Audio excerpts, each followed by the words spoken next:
So thank you for being here. Welcome to today's diversity speaker series. We are so happy you could join us this afternoon. My name is Carolina Alfaro. I'm the director of the Warrior Cross Cultural Center. My pronouns are she, her, and ella. I am so excited that we are featuring an exciting and just wonderful expert speaker. Our diversity speaker series is really about promoting topics that are related to race, culture, identity, religion at a global, national, and local level. We would like to start our program by just taking a moment today to acknowledge the land that you are occupying from wherever you may be tuning in from today. We also want to acknowledge and honor the original Native and Indigenous peoples of the Yoka territory here in our region. Our campus sits on unceded territory, and we want to just take a moment to honor and acknowledge and thank our Indigenous peoples for their careful stewardship. So thank you so much again. Today's talk is on decolonizing diasporas in higher education with Dr. Yomaira Figueroa Vasquez. This is brought to you by our Ethnic Studies program, the Warrior Cross Cultural Center, and the Norris Rocaverte Family Foundation. We're excited to create a space, even if it's virtually, to come together, learn together, grow together, and have critical conversations that can help us even after today's event on how to move anti-racist work here on our campus and in our communities. We're excited also to celebrate Women's History Month, but not just history, also her story. And that's why it's important for us to feature guest speakers like Dr. Yomaira Figueroa Vasquez, who are really doing incredible work in the communities of color, and we want to honor her story as well. Thank you to the ASL interpreters who are with us today. They're going to be helping us interpret today's presentation.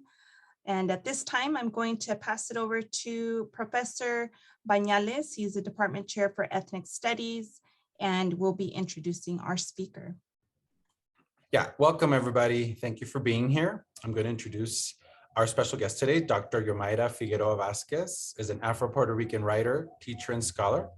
She is Associate Professor of Global Afro-Diaspora Studies at Michigan State University and the author of Decolonizing Diasporas, Radical Mappings of Afro-Atlantic Literature, which was published by Northwestern in 2020. Her publication work can be found in Hypatia, Decolonization, Centro Journal, Small Acts, Frontiers Journal, Hispanophilia, Contemporánea, and Essex Salon. She is a founder of the MSU Women of Color Initiative, hashtag Proyecto Palabras PR, and the digital material project Taller Electric Marinage. Dr. Figueroa Vasquez is a 2017-2018 Ford Foundation postdoctoral fellow, a 2015-2017 Duke University Mellon Mays Sitbud Fellow, a 2021-2022 Cornell University Society for the Humanities Fellow, and was recently awarded a $2 million grant from the Mellon Foundation Higher Learning Grant for the collaborative project Diaspora Solidarities Lab. Today's talk will discuss Professor Figueroa Vasquez's journey from first-generation high school graduate to professor, her background as an Afro-Puerto Rican writer, teacher, and scholar, and her past and current research, including her book, Decolonizing Diasporas, and her new project called The Survival of a People. She will also discuss how her work is informed by community commitments, creative practices, and public writing, such as blogs, essays, and podcasts. And on a personal note, I met Dr. Figueroa Vasquez as a graduate student at UC Berkeley. We were both graduate student instructors in an ethnic studies course. And I just remember we saw each other, looked each other up and down, and we're like, who are you, who are you? But then there was that nod of like, okay, I get you, I feel you, you're good. And then ever since then, we've been in touch. So please help me welcome our guests with either emoticons or in the chat. Dr. Yomaira Figueroa, thank you for being here. Hi, I am so happy to be here with you. I am on the East Coast, so at my day right now, it's about 5:38 p.m. I'm very jealous of you all who are like in the middle of your afternoon. A mí se me perdió el día. I lost my day today to work, but I'm regaining it here by being with you. I am going to share my screen really quickly and we'll get started.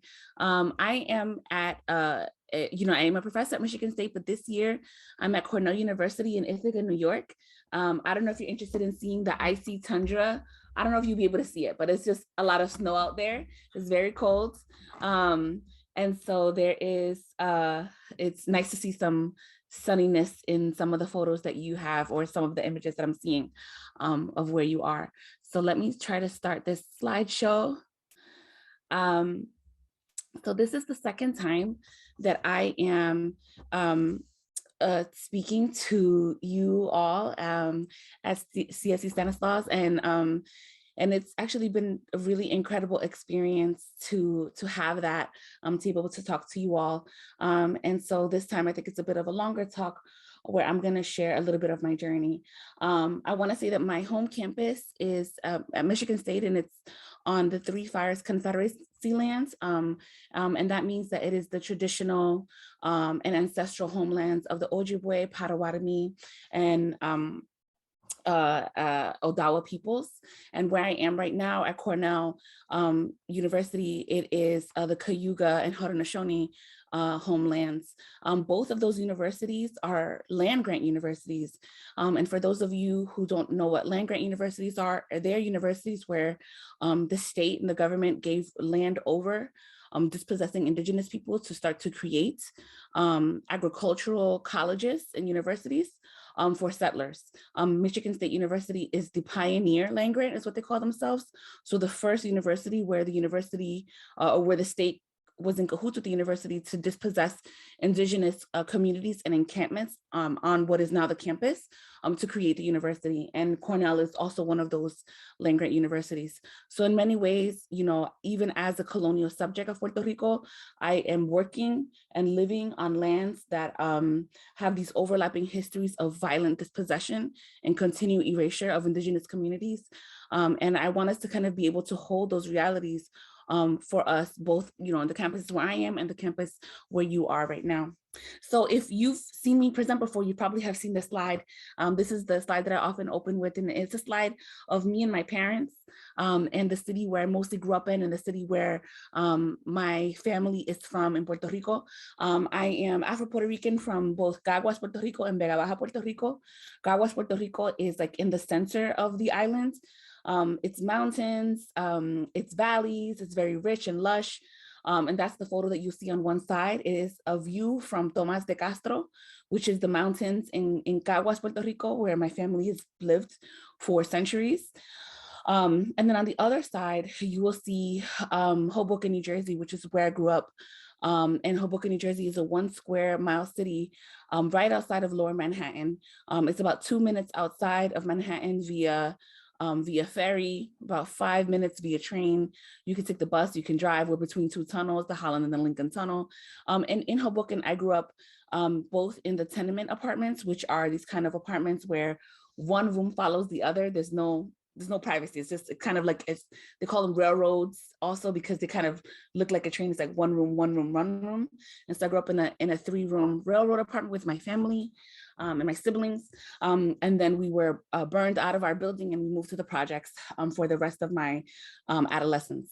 I'm a first generation high school graduate. My father, on the one end you see here, he's from a place in Puerto Rico called Vega Baja. And that is on the northern coast of Puerto Rico. It is a very Black city. It mostly had plantations, sugar, pineapple, tobacco. And he's from a part of Vega Baja called El Alto de Cuba, or La Trocha. And so it was born in 1930, and he was able to graduate, or he was able to go to school up to the 3rd grade. And after that, he had to go to work. So that picture with me and my father is me and him at my 1st grade graduation.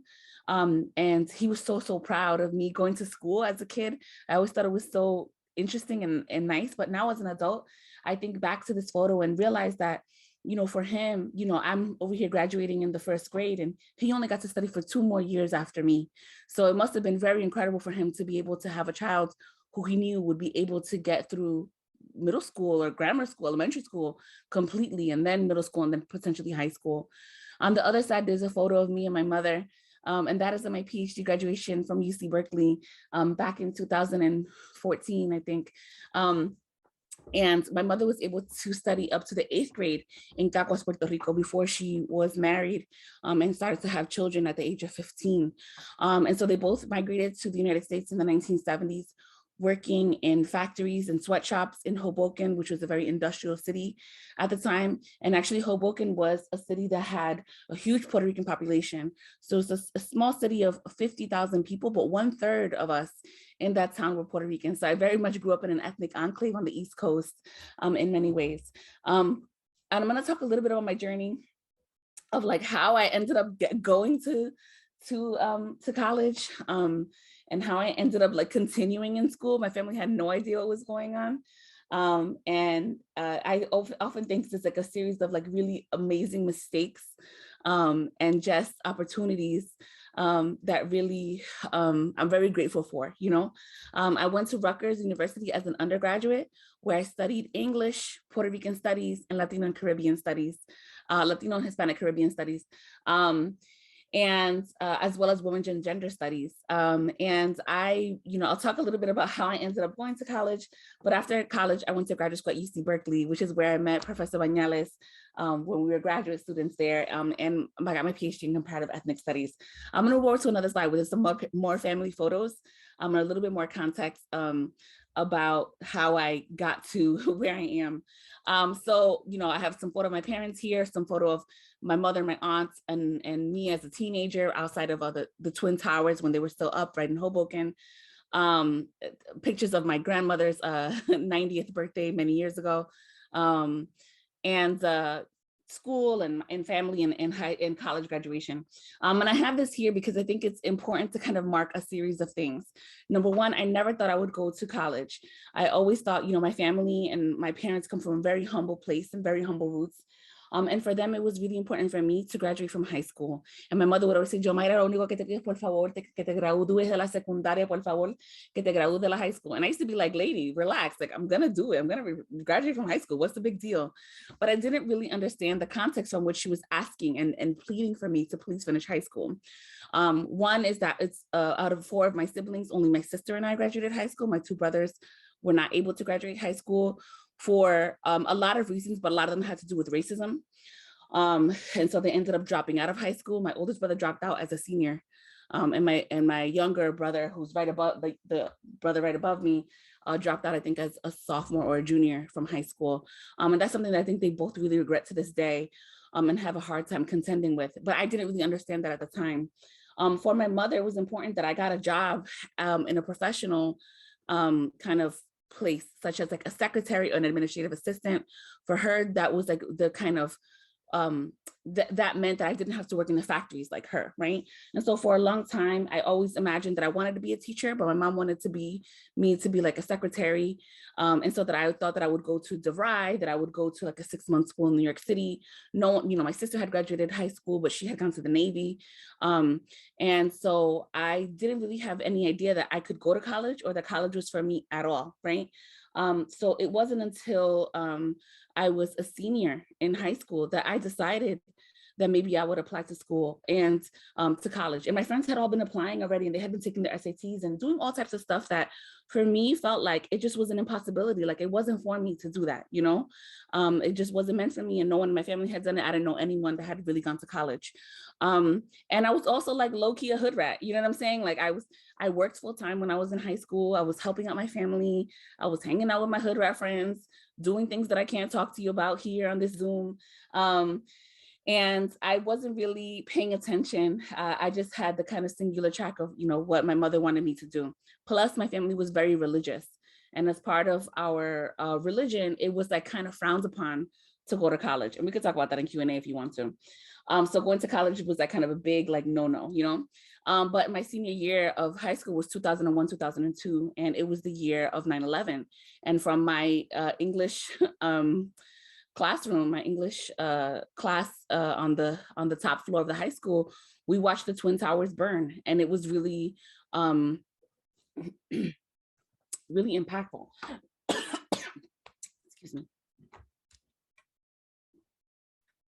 It was a moment that I think really changed me in many ways, from someone who had been kind of like apathetic, thinking that there was really nothing for me, that I just had to kind of continue in the path that my parents wanted for me, to you know, watching this happen from the window of my school, to then going up.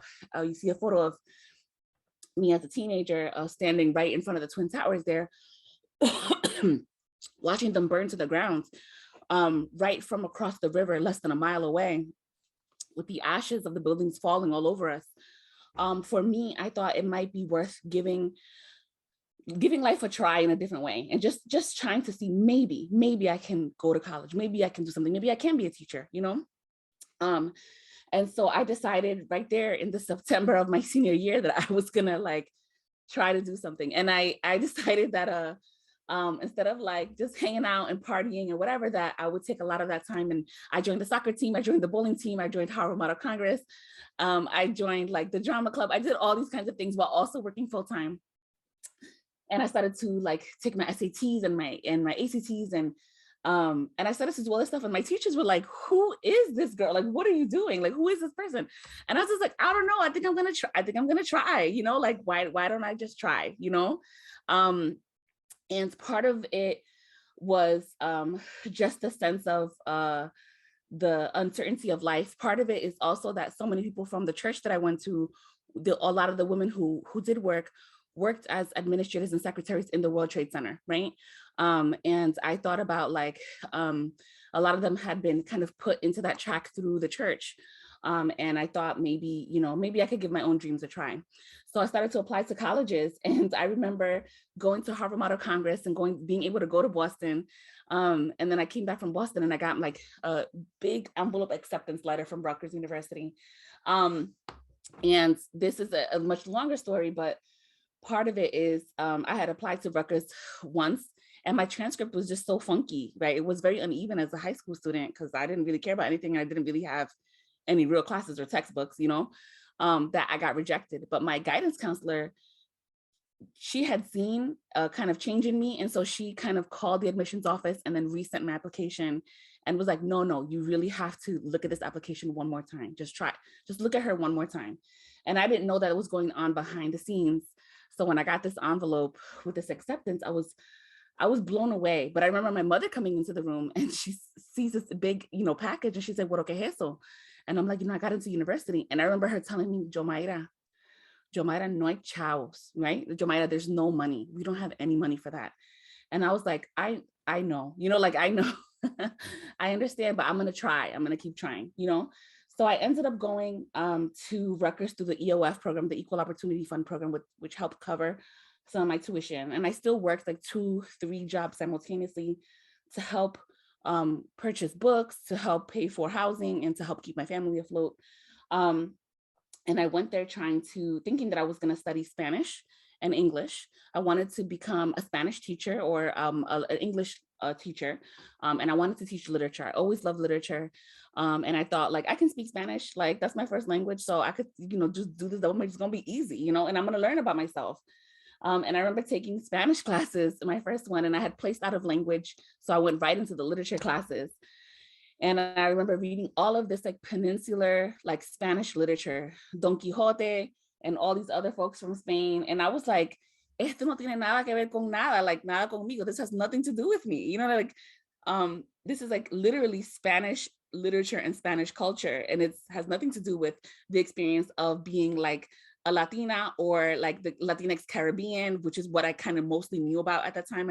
I grew up with a lot of like Puerto Ricans, Dominicans, and some Cubans. I didn't really have any understanding of any other like Latinx folks. Mostly, like I knew there were some Colombians and maybe I knew like 3 Mexican folks, you know what I mean? But like growing up on the East Coast, I didn't really have a full sense of what that looked like.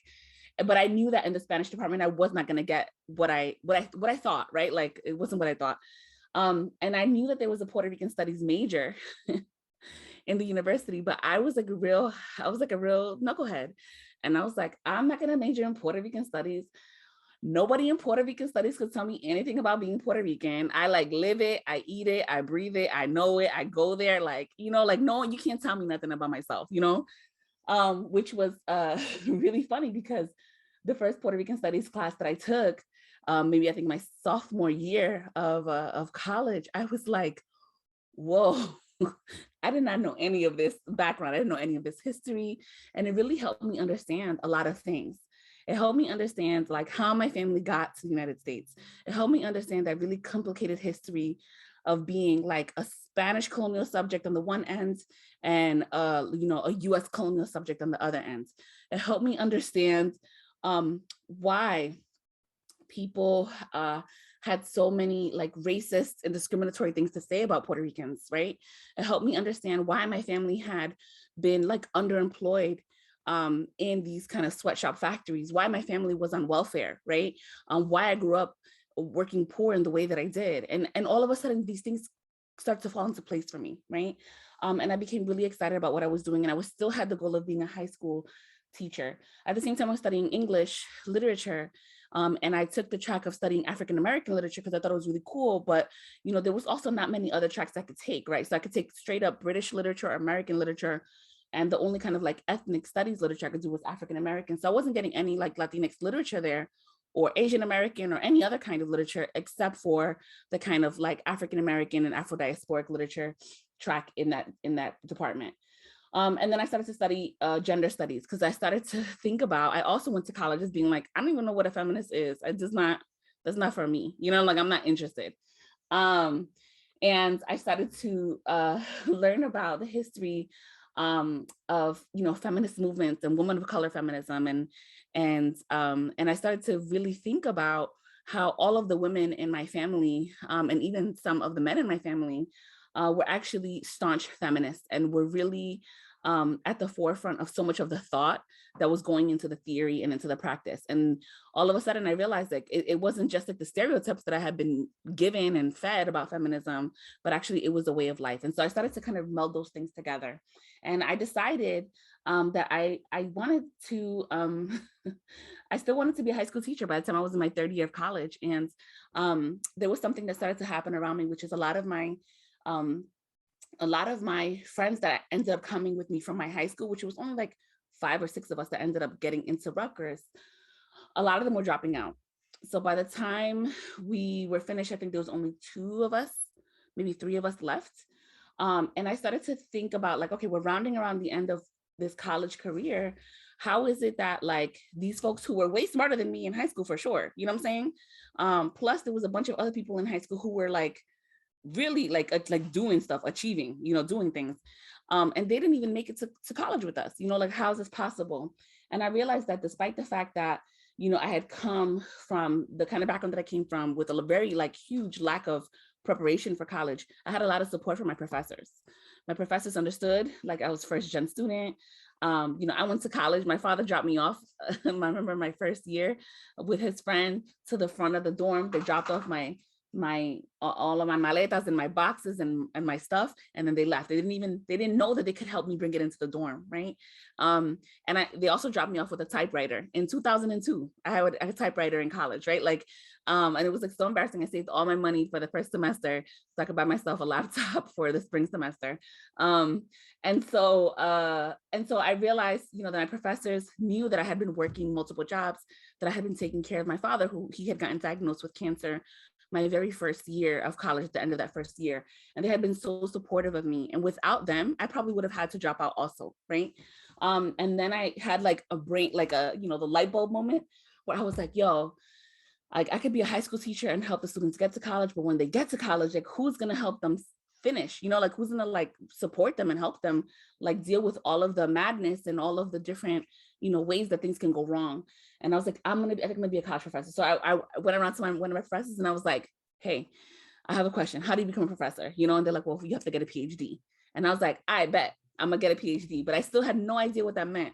So in my mind, I had come up with a plan, and I had started to talk to someone who was a grad student on the campus who I had known.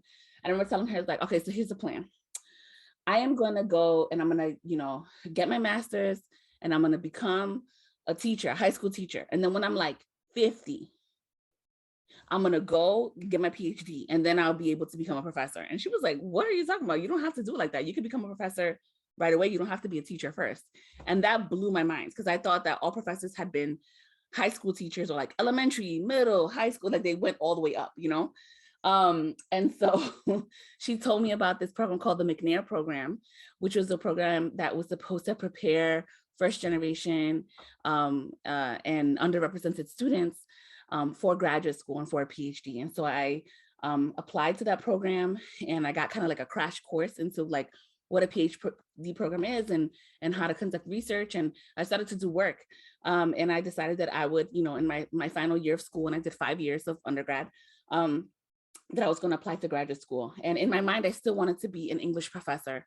So I wanted to apply to English programs, literature programs. And my advisors, who were Ana Yolanda Ramos Sayas, who's a Puerto Rican anthropologist, and Carlos De Sena, who's a Dominican ethnographer, they both were like, Yomaira, like you cannot apply to English literature, your project, it might be literary, but like English departments do not care about, you know, Latinx literature. They don't care about the literature that the kind of project that you're gonna do.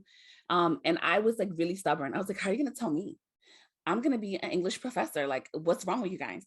And so again, knucklehead. And so they made me promise that along my list of like 19 schools that I was applying for, that I would at least apply to like an ethnic studies, an American studies, and a comp lit. They were like, just please just diversify your list a little bit. And I was like, okay, bet. So I did that. And what's funny is that they were right. The whole time they were right, because I got rejected from every single school except for ethnic studies, comp lit, and American studies, right? And I ended up going to Berkeley for the comparative ethnic studies PhD program, where I had the support of professors who saw even my spotty college record, right? My record of, you know, I had some withdrawn classes and I, you know, was just like struggling to get through college, but very committed to it.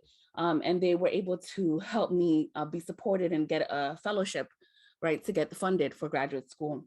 And so I went in to study this work. I wanted to go in and I wanted to do work on Puerto Rican literature.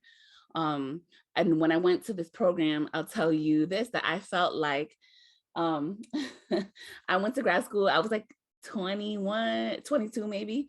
And I was like, there's nobody on earth more oppressed than Puerto Ricans. Puerto Ricans are the most oppressed people on the whole planet. Nobody can tell me nothing, right? And then I went and I met my cohort, the people who were coming into the same PhD program with me in the same year.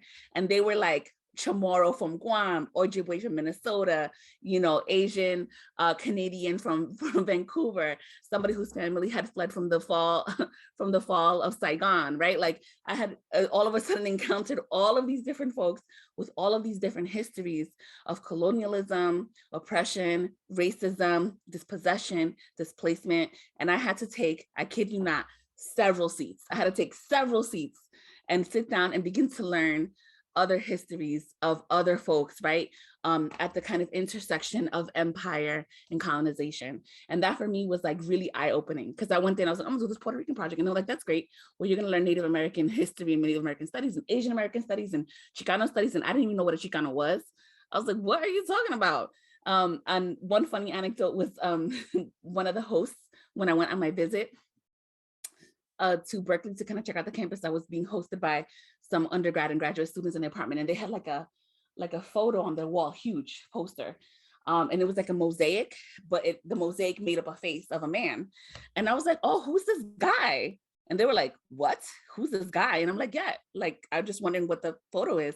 And they were like, that's Cesar Chavez. And I was like, who's that guy? You know, like, I don't know that guy. And so that really shows the kind of ignorance, right, that I had at the time, even being Latina, right, from the East Coast, coming to the West Coast and encountering a whole different kind of Latinidad, right? And part of that had to do with where my family was from, the Caribbean. And also there was a kind of reverse situation that was happening in that same place, right? So people in California and even the Latinx communities were not really recognizing me as Latina or Puerto Rican or someone who can speak Spanish, right? So they'd be like, oh, what'd you major in? And I'm like, oh, English, women's and gender studies and Puerto Rican studies. And they're like, Puerto Rican studies, what is that? And I'd be like, I don't know, Chicano studies, what is that, right? Like, and so we would have these like really funny conversations where we would just like kind of go over each other, not really understand, right, what that was. And one of the things that I really had to deal with moving to California was the racism, right? Was anti-Blackness, not just in the kind of dominant community, right, white community, but also anti-Blackness even within Latinx communities, as someone who was like Puerto Rican and Black Puerto Rican at that, right? So that was something new for me that I really had to learn and relearn what Latinidad meant and didn't mean in the context of being in California, especially in my early 20s. I went to do this project on Puerto Rican studies, and I ended up doing a very different kind of project. I ended up doing this project, you see here, it says Decolonizing Diasporas, Radical Mappings of Afro-Atlantic Literature, where I did still stick to literature and my love of literature, but I started to take classes in a lot of different areas, including philosophy, history, geography, African-American and diasporic studies and ethnic studies. And I started to learn about both like these questions of decolonization and language, questions about African literature. And then I also learned about this country in sub-Saharan Africa, which is the only place in sub-Saharan Africa where Spanish is the official language, where they do all the government work in Spanish. The lingua franca, or the language that everybody speaks every day to one another, is Spanish. And the literature is written in Spanish. And I had never heard of this place called Guinea Equatorial, Equatorial Guinea. And then I started to read their literature, and I started to see all these connections to Puerto Rico, to Cuba, to the Dominican Republic, but also to the diasporic work being done in the US by people of Cuban, Dominican, and Puerto Rican descent. And what I also realized was that a lot of the work from Guinea Equatorial, Equatorial Guinea, was being written from exile or diaspora in Spain. And so all of a sudden I started to map out like, wow, like these folks have this long connection between each other. There's this long history of connection, not only because of the Spanish colonial power, but also like the question of language and the question of like fighting different forms of oppression, including colonization, dictatorship, right? Homophobia, thinking through questions of reparations, right? All of these literatures are talking about these same things, but we don't link them together. And part of that had to do with the fact that in Latinx studies, we have to deal with anti-Indigeneity and anti-Blackness, right? So even thinking about someone saying, like, oh, I'm Afro-Mexican or Afro-Puerto Rican, there's going to be a bunch of people that are like, oh, why are you saying that? We don't think about race. We're all Cuban, we're all Mexican, we're all Puerto Rican, we're all whatever. We don't, that race thing is a US thing. At the same time, that you could turn around and tell somebody like, oh, esa tiene el pelo malo, she has bad hair, right? Or cada oveja con su pareja, every sheep with its pair, right? So there's all these ways in which our everyday language in Spanish and some of our cultural practices actually like belie, this racism, right? That we say that does not exist in our communities and in our families. So that's on one end. And on the other end, in Equatorial Guinea, they're surrounded by all these other countries that speak French, Portuguese, and English. They're the only ones writing in Spanish. Their work is not really represented in Africa or African literature. They write a lot of it in Spain, and in Spain, they're not considered like part of the literary canon or literature that is important. And so for me, I was thinking about, wow, let's think a little bit about the question of the periphery, right? Who falls out of conversation, and what happens when you talk or put people in conversation that are oftentimes left out on the margins, right? And so for me, that was that book, Decolonizing Diasporas, where I wanted to cross the Atlantic back and forth to trace the long histories of connection, including things like dope stuff that I didn't know was happening, which included in Cuba in the 19th century, when they would emancipate slaves, they would be like, you're free. Now get on this boat. You got to go back to Africa. And they would deport them to Equatorial Guinea, right? And so these enslaved people would go to Equatorial Guinea and they're like, hey, what's up, And so in Equatorial Guinea, there was a huge community of emancipated Cuban slaves. And then the other thing that happened in the 19th century that for me was super interesting was that, so, Latin America was popping off. They were trying to get free from Spain. The Spanish Caribbean was trying to get free from Spain, as was the Spanish Pacific. So in the 19th century, Cuban, Puerto Rican, and Filipino anti-colonial agitators would be kidnapped in the middle of the night by the Spanish, and they would be sent to Equatorial Guinea to a prison, basically to a penal colony.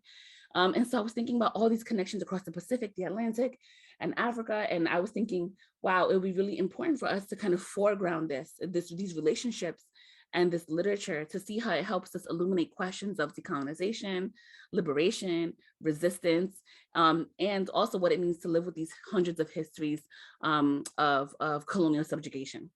So I was working on that for my first book, and that's my first book. It came out in 2020, and I was really like shocked this year. It won the MLA, which is like the Literature Association, the big one in the United States. It won the prize for Latino and Chicano Cultural Studies, Literary and Cultural Studies Award. And so when I got the announcement, I was like, oh my God, like, things have changed so much since I started to do this work, from one, not being recognized, like, Puerto Rican literature, Caribbean literature, Latinx literature not being recognized as like literary, of having literary importance, to then, even having my Latinidad question because I'm Black, to then writing this book about Black Latinx folks from the Caribbean and African Hispanophone folks, and that being them saying like, this is an important book and it's, important enough to be awarded something. I was really surprised and really honored. So anyway, so I wanted to talk a little bit about what I'm doing now, because I feel like in many ways I came full circle. And the project that I'm working now is called The Survival of a People, or Archive of Disappearances. I'm still trying to debate. And in that project, what I'm doing is I'm tracing the history of Black Puerto Ricans through the archive, through the census documents. I'm tracing it first through a family, and then I turn away from the archive and I look at photography and film projects that show Puerto Rican and Black Puerto Rican life in the United States, looking at survival of arson in Hoboken, where I grew up. There was over 500 fires that burnt out. Remember I said that that Hoboken had 1/3 of the population of the 50,000 people were Puerto Rican. Well, between the early 1970s to the early 1990s, there were over 500 fires, and there were lots of deaths, the majority Puerto Rican families, with some Cuban, some Guyanese families, and it displaced a lot of people, and a lot of people fled that city. If you go to Hoboken now, it's a city that is like made of high-rise buildings. Rent is easily $4,000 a month for a 1-bedroom apartment, right? Like it's just like a very fancy place that was made possible through the kind of arson for profit and the murders, right? Of so many people in that era. I'm also looking at documentary projects in South Brooklyn, where I also have family there, and tracing the way that these documentary projects are able to trace the survival of a very precarious population. But I think I'm really excited particularly about that first chapter, where I trace my father's family history in Vega Baja, Puerto Rico. There's a photo right here of a church, and that is my ancestral church in Vega Baja. It's called Parroquia Nuestra Señora de Rosario, and it was built in 1790, I think. And so what I'm looking for is some of the records there, and I'm tracing the life of my paternal grandmother, Catalina, and tracing both the way that the census recorded the family, the way that state documents record the family.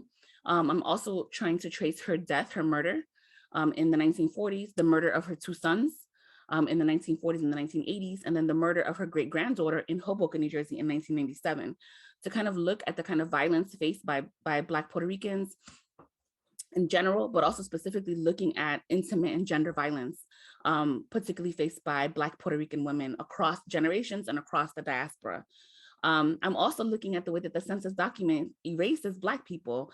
If you know anything about the Caribbean and the Spanish-speaking Caribbean, then you know that Puerto Rico is understood to be the whitest island in the Caribbean, right? And there's a long history of why that happens. But one of the things that I'm interested in is the way that the census documents this family.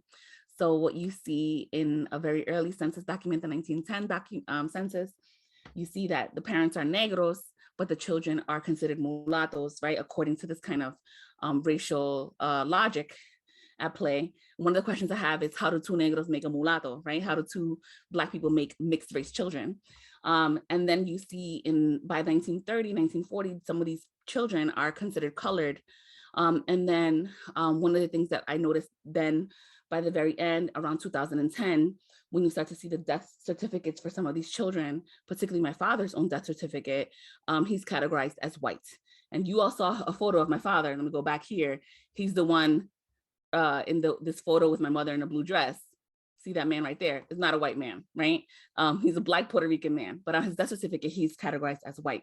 So if we were to go only by the census documents, then what we would see is a complete erasure of Black people, right, in Puerto Rico, which then leads us to looking at statistics and the numbers and the ways that Black life, Black experiences, the legacies of slavery get undertold and completely erased from the nation. So that's the project that I'm working on now. But I'm gonna go real quick and I'm gonna just talk a little bit about like, besides like all of the like nerd alert research that I do, I also do other stuff. And one of the things that for me was really important as an undergrad, as a grad student, even as a faculty member, was activism on and off campus. So as an undergrad, I was an activist and an organizer.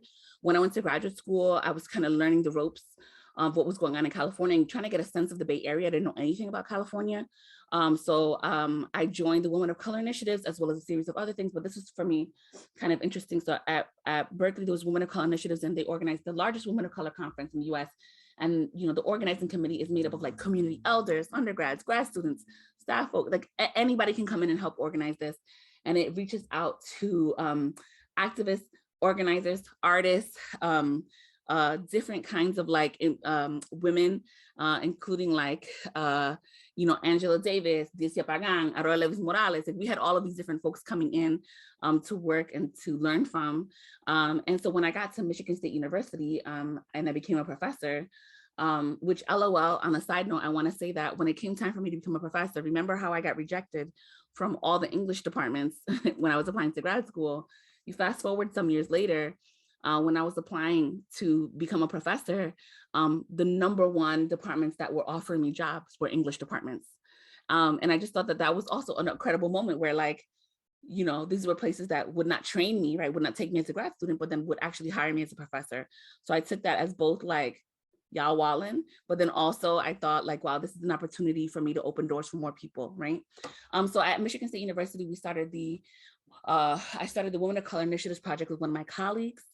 And since I think 2016, we've been working on bringing different women of color to campus for like long-ish stays, about a week or sometimes up to 3 or 4 weeks, to do series of work, including doing writing workshops, like creative writing workshops, doing visograph, like making books, like physical booklets on visograph machines. We had Nani Bachacon, who's a Chicana Diné muralist, come to campus, and we actually used university money to fund Naniba's visit and then have her create a beautiful mural in not the university town, the town next to it, Lansing, Michigan, which is very much a kind of depressed city, has been a depressed city for many years due to deindustrialization and the closing of all the automobile factories. But we wanted to kind of mark it both as a historic Chicanx city, and also its long legacy as a city for Indigenous people. And so we were able to kind of make these university resources move in different ways and be able to build community with elders, both Chicanx elders and Indigenous elders, to create a mural based on their vision, right, for the place and their memories of the place. And so with the Women of Color initiatives, we've been able to bring folks like Alexis Pauline Gomes, Ana Castillo, Mayra Santos Febres. We brought Elaine Castillo, who's a Filipina writer. This year, I think in a few weeks, they're bringing Letty Diem Twee. And so we brought Shani Peters. I mean, just so many different folks to be able to come and share with our community on campus. And, Michigan State University is a PWI. I think Black students represent maybe 3% of the population, if that. Latinx students represent maybe 2% of the population. So it's really, and it's a school that is the size of the city that I grew up in. It has 50,000 students. So you can imagine how it must feel to be on that kind of campus. And so for me, it was really important as a faculty member to listen to the needs of my students and to respond in kind to trying to make spaces for them to feel alive, recognized, and supported. As part of some of the other things that I've done, after Hurricane Maria, about 5 months after, I was able to secure a grant to fly down to Puerto Rico with a few of my colleagues who were Puerto Rican, African-American, and Chicanas faculty and graduate students to go do work on the ground in terms of doing water filtration and mosquito net making workshops, as well as interviewing some of the organizers, mostly women. I think we did 32 interviews and it was 30 women and 2 men, and because it's the men who just happened to show up.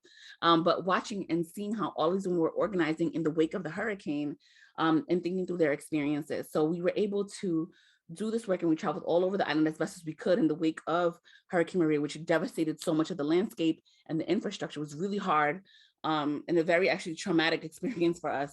But one of the things that we decided to do while we were there was to build this kind of exchange program. And so this is where we created Proyecto Palabras PR, where we were going to bring students from Michigan State University to Puerto Rico to learn from these organizers, these activists, and these artists that were doing what we call in Puerto Rico autogestión projects, right? These kind of self-propelled grassroots projects that are so important because it was being done in the wake of and in the face of government abandonment, right? It was a complete chaos. And you saw these like young kids like putting up electricity poles, such dangerous work. We see these women, you know, being able to support one another. One of the things that for me was really powerful was the Tres Mosquiteras workshops that we were helping with, which is like, you can come here and make a mosquito net. This is how you do mosquito nets for cribs, for a single bed, for a double bed, right? But you can't leave here with just your own mosquito net. You have to make a mosquito net for one of your neighbors, right? And this is a way to kind of get to know what your needs of your neighbors are, right? And then that way, in the face of another ecological disaster, you know, we have a sense of like, what are the needs in our immediate community? And so there's all these amazing things that were happening. And I wanted my students to learn from that because, you know, the Caribbean, the kind of Pacific Islands and folks in islands in general are facing the brunt of ecological disasters, but that doesn't mean that we're safe from them, right? We're very much next. And we're very much going to feel those things in the same kind of way. And so what better way than to learn from the incredible work happening in places like Puerto Rico. This is a documentary that we shot in the second year, I think, of Proyecto Palabras PR, where we brought undergrad students from Michigan State, graduate students, as well as students from the local Lansing High School, the city over from East Lansing, Lansing High School students to Puerto Rico to meet with high school students, undergrad students, community members, right? Like, and so it was this really incredible opportunity to do that. And this is something that we're going to continue to do. You know, I talked a little bit about like me wanting to study literature and how the English departments were not about it when I was trying to go to grad school. So when I became a professor, someone who came out of ethnic studies and not English, and I became an English professor, I thought it was really important for us to begin to recruit and to make space for and to support and mentor students of color, first gen students, underrepresented students that wanted to do work in literature, but felt like alienated from it or felt like, you know, English departments don't care about my work.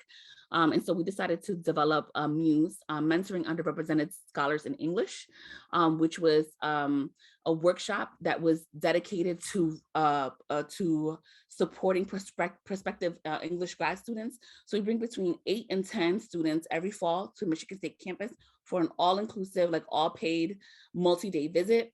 And there they present with us, they work with us, we help them with their applications. We help them with all of their graduate school material. We really want to support them. And one of the things that we always say is like, you know, it'd be really great if you came to Michigan State, but we don't care. We just want you to feel empowered and feel supported wherever you decide to go to graduate school. Just know that you and your project are worthy, right? And so for us, this has been really important and has really diversified our cohort. But I've also made really great connections with students who didn't end up coming to MSU, who ended up going to different places. And I still am deeply connected to those students, and we talk over email.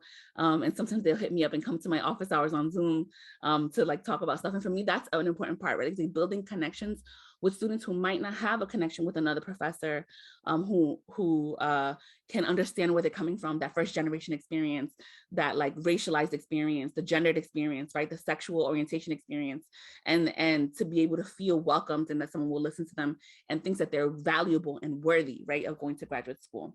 I also run the Afrolabix Lab, which is kind of like an experimental kind of lab that does things like organizes digital exhibits, both digital and material. So if you're on the MSU campus, you'll see this in the gallery. But if you're not on MSU campus, you'll be able to check it out online through this technology called Ableize, which is made for folks with visual impairments, but actually allows many of us to be able to experience art, museums and galleries, right, without physically having to be there. It really came into clutch during the pandemic, and it's something that we've been building on.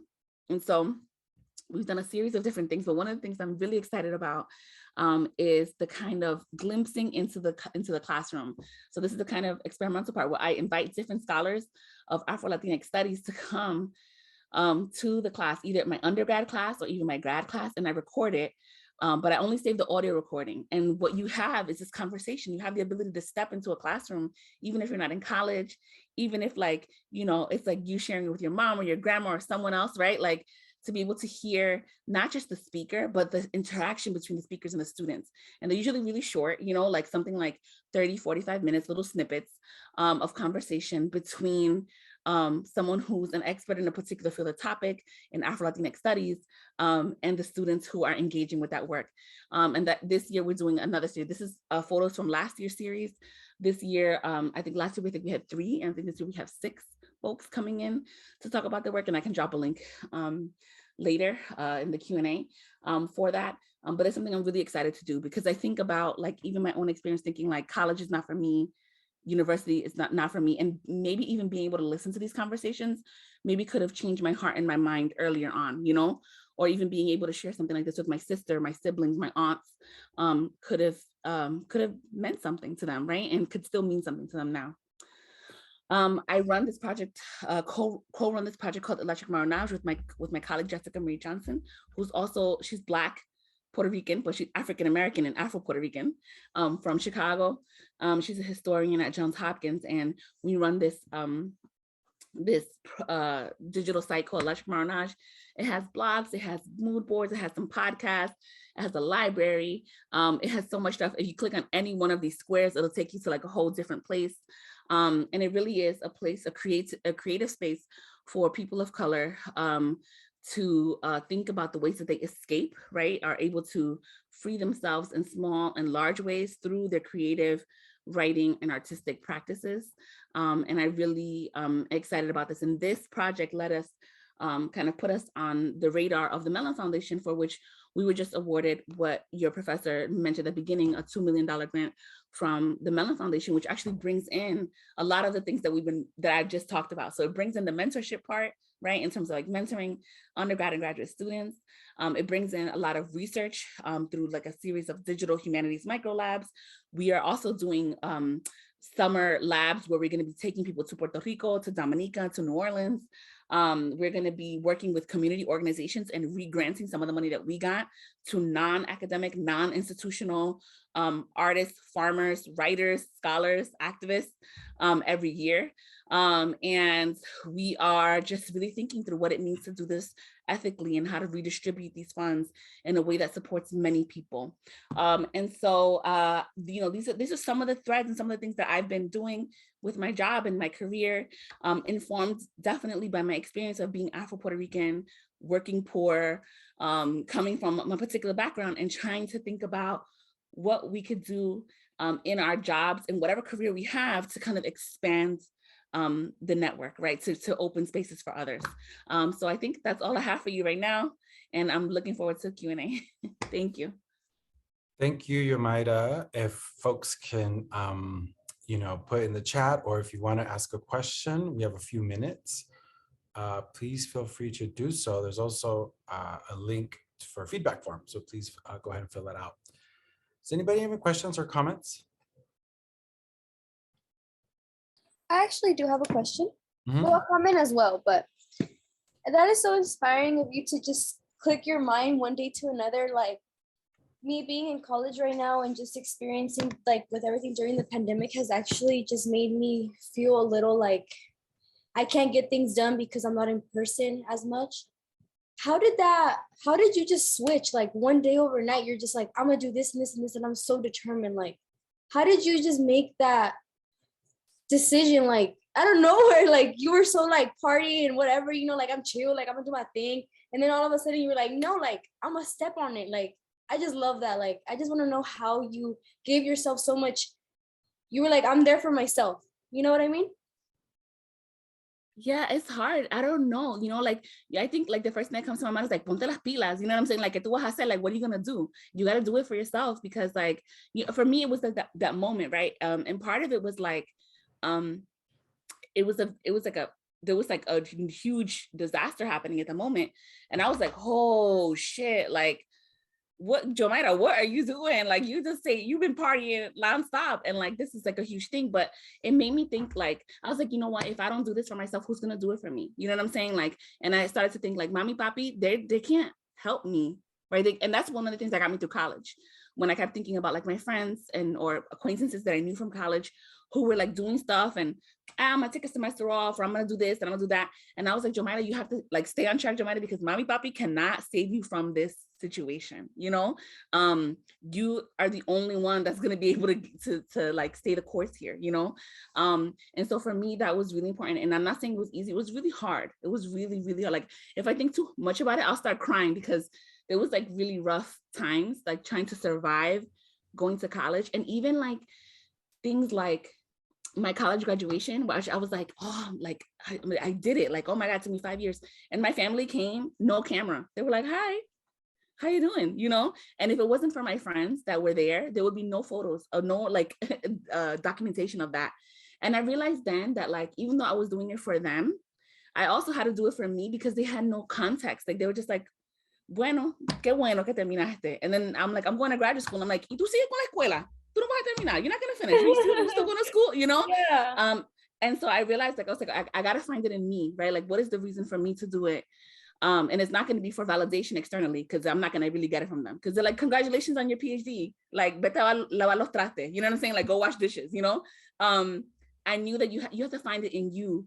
Like, what is it that is going to fuel you, that's going to make you feel good, and know that like, you might have community and love and support, and I have those things, but I know that in terms of this goal, I have to have my own back. You know what I mean? And I say it's not just me. My sister is a firefighter. She went to the Navy. She became a firefighter, the first Latina firefighter in the state, the first captain of the fire department, right? Like woman captain. And my mom is like, I don't know. I don't think she should be going into those burning buildings. You know what I'm saying? We're like, yo, what do we have to do? Do we have to become astronauts for you? So it's very much, I don't know, Natalie, I feel you, but there's something there. I know you got that spark in you to figure out what it is. And the thing is that like y'all doing this online, it's unprecedented. It's really hard for students. It's really hard for anybody trying to like do this so separate from people. And it made me realize that like interrelationality, community is so important. And sometimes we take it for granted, right? So it really we have to like work towards being able to compartir, to share again, you know what I mean? To share spaces again. Yeah, so, yeah. No, yeah, thank you so much. Thank you. And then just quick questions, there's on the chat, is Electric, Marinage, can you subscribe to it? Or is there like a podcast like on Spotify that folks can follow? It's not on Spotify, but it's right online. I'm gonna drop the link for you right now. And right here, and on that same site, I house within that site the Afrolabix Lab, so you can see some of the stuff that's come. Oh, I sent it to. I sent it to Professor. Okay, thank you. And here's the other one, Afrolabix Lab. That's some of the stuff that we've been doing online, and you can kind of listen into some of the classes. But yeah. Okay. So we're gonna close now, but there's different comments in the chat. Hopefully you can see just folks who are kind of thanking you, finding what you had to say inspirational. And Carolina, I think you want to just kind of. Yes, I just want to say thank you, Dr. Figueroa Vasquez. If everybody, let's give Dr. Figueroa Vasquez a round of applause and using your little emojis or, your hand gestures. Thank you so much for being here and joining us from the East Coast. Your conversation and talk today was so real, so genuine, so inspiring. Most of our students here are first generation, and I know that they related. So we appreciate your time. Thank you all so much for joining us, and tune in for our next diversity speaker series on March 24th with Mr. Luis Valdez, and there will be information on the university events calendar. So thank you so much. I'll put that in the chat. Have a wonderful evening.